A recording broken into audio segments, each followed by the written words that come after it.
somewhere not so far away, he was searching for his next victim, sliding through the city like a shark around the reef. I was so certain I could almost hear the purr of the duct tape. He was out there, feeding his dark passenger, and it was talking to mine. And in my sleep, I had been riding with him, a phantom remora in his great slow circles. I sat up in my own little bed and peeled away the twisted sheets.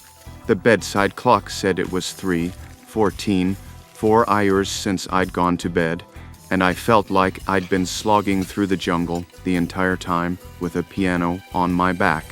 I was sweaty, stiff, and stupid, unable to form any thoughts at all beyond the certainty that it was happening out there without me. Sleep was gone for the night, no question. I turned on the light. My hands were clammy and trembling. I wiped them on the sheet, but that didn't help. The sheets were just as wet. I stumbled into the bathroom to wash my hands. I held them under the running water. The tap let out a stream that was warm, room temperature, and for a moment I was washing my hands in blood, and the water turned red. Just for a second, in the half light of the bathroom, the sink ran blood-red. I closed my eyes. The world shifted. I had meant to get rid of this trick of light and my half-sleeping brain. Close the eyes, open them. The illusion would be over, and it would be simple, clean water in my sink. Instead, it was like closing my eyes had opened a second set of eyes into another world. I was back in my dream, floating like a knife blade above the lights of Biscayne Boulevard, flying cold and sharp and homing in on my target, and I opened my eyes again. The water was just water, but what was I? I shook my head violently. Steady, old boy. No Dexter off the deep end, please. I took a long breath and peeked at myself. In the mirror, I looked the way I was supposed to look. Carefully composed features, calm and mocking blue eyes, a perfect imitation of human life. Except that my hair stuck up like Stan Laurel's. There was no sign of whatever it was that had just sipped through my half-leaping brain and rattled me out of my slumber. I carefully closed my eyes again. Darkness, plain, simple darkness. No flying, no blood, no city lights. Just good old Dexter with his eyes closed in front of the mirror. I opened them again. Hello, dear boy, so good to have you back. But where on earth have you been? That, of course, was the question. I have spent most of my life untroubled by dreams, and, for that matter, hallucinations. No visions of the apocalypse for me.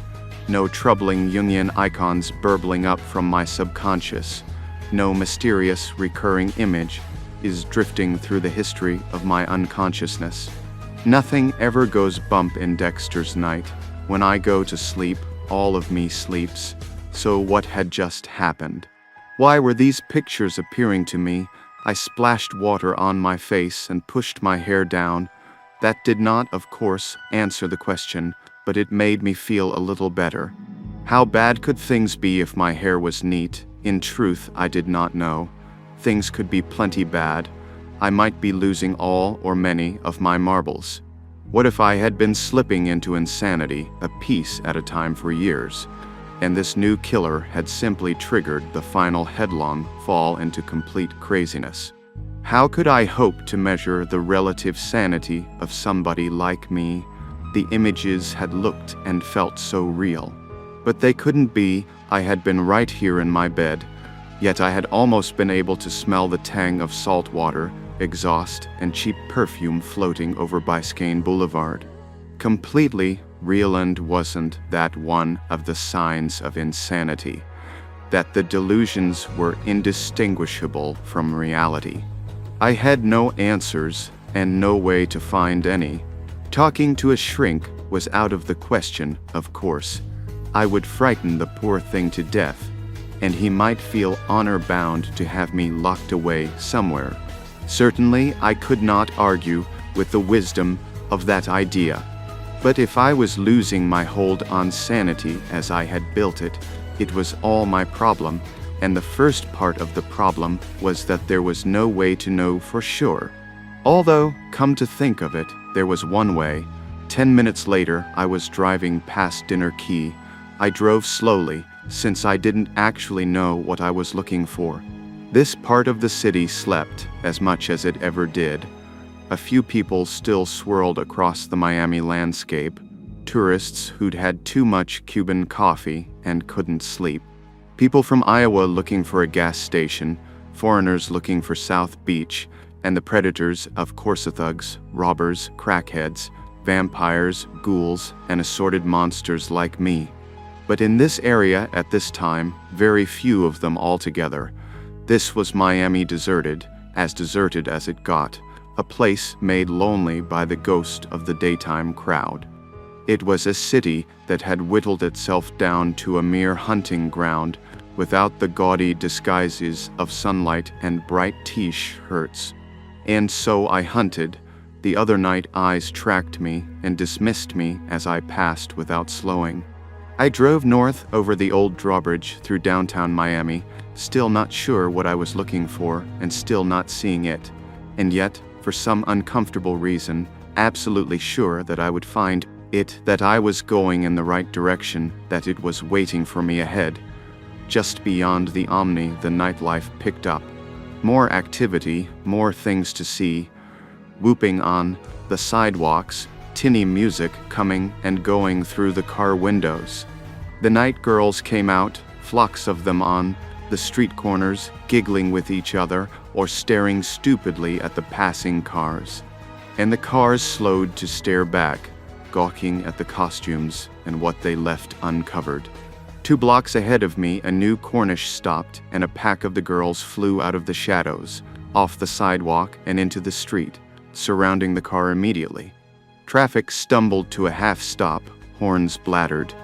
Most of the drivers sat for a minute, content to watch, but an impatient truck pulled around the knot of cars and into the oncoming lane. A refrigerator truck. This was nothing, I said to myself. Nighttime yogurt delivery, pork link sausages for breakfast, freshness guaranteed. A load of grouper headed north or to the airport. Refrigerated trucks moved through Miami around the clock. Even now, even in the night hours, this it was, and nothing more. But I put my foot down on the gas pedal anyway. I moved up, in, and out of traffic.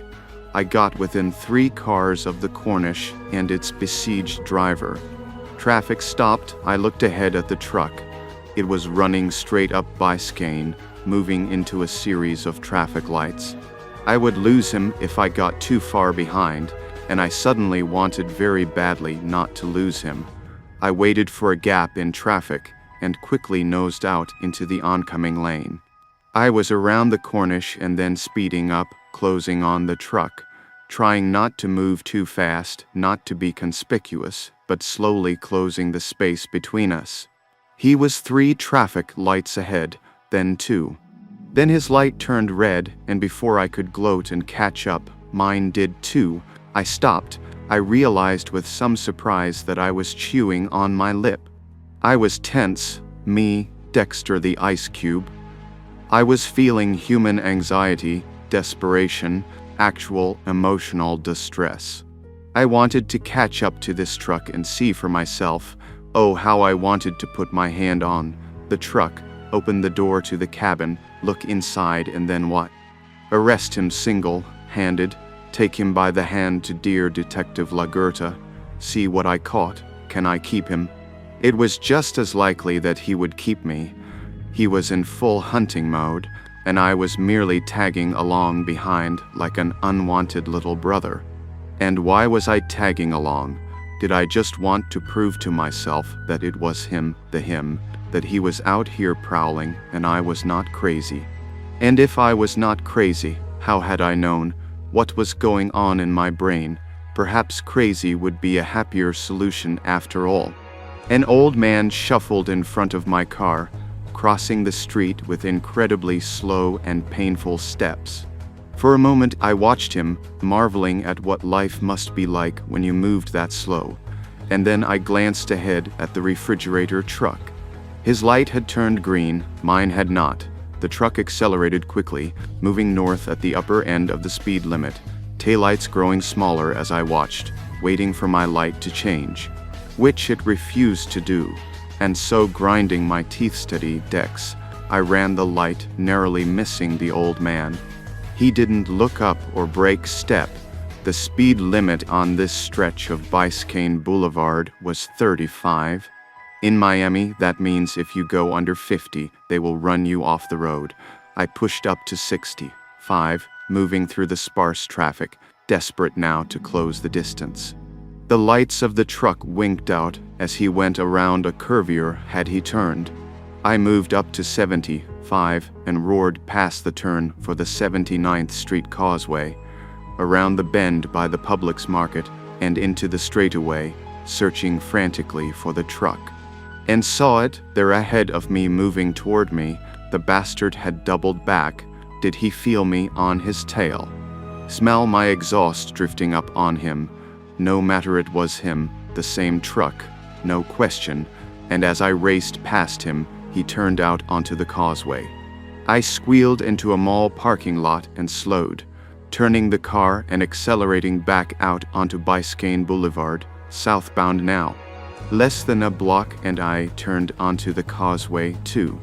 Far, far in front, nearly to the first bridge, I saw the small red lights, winking, mocking me. My foot crashed down on the gas pedal and I charged ahead. He was on the upslope of the bridge now, picking up speed, keeping the distance steady between us. Which meant he must know, must realize somebody was following. I pushed my car a little harder. I got closer, little by little, a few lengths closer. And then he was gone, over the hump at the top of the bridge and down the far side, heading much too fast into North Bay Village. It was a heavily patrolled area. If he went too fast, he would be seen and pulled over. And then I was up the bridge and onto the hump now, and below me nothing. Empty road. I slowed, looking in all directions from the vantage point at the top of the bridge. A car moved toward me, not the truck, just a Mercury Marquis with one smashed fender. I started down the far side of the bridge.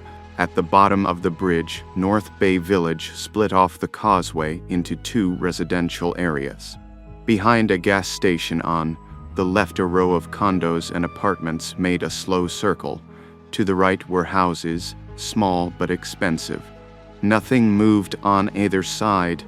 There were no lights showing, no sign of anything, neither traffic nor life. Slowly I moved through the village, empty. He was gone. On an island with only one through street, he had lost me. But how? I circled back, pulled off onto the shoulder of the road and closed my eyes. I don't know why. Perhaps I hoped I might see something again. But I didn't, just darkness and little bright lights dancing on the inside of my eyelids. I was tired. I felt stupid. Yes, me, ditzy Dexter, trying to be boy wonder, using my great psychic powers to track down the evil genius, pursuing him in my supercharged crime-fighting vehicle. And in all likelihood, he was simply a stoked-up delivery boy playing macho head games with the only other driver on the road that night. A Miami thing that happened every day to every driver in our fair city. Chase me, you can't catch me. Then the uplifted finger, the waved gun, hum and back to work, orc.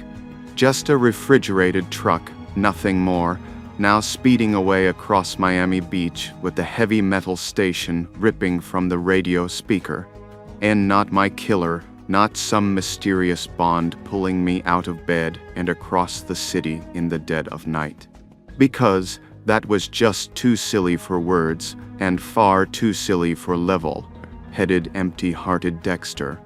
I let my head drop onto the steering wheel. How wonderful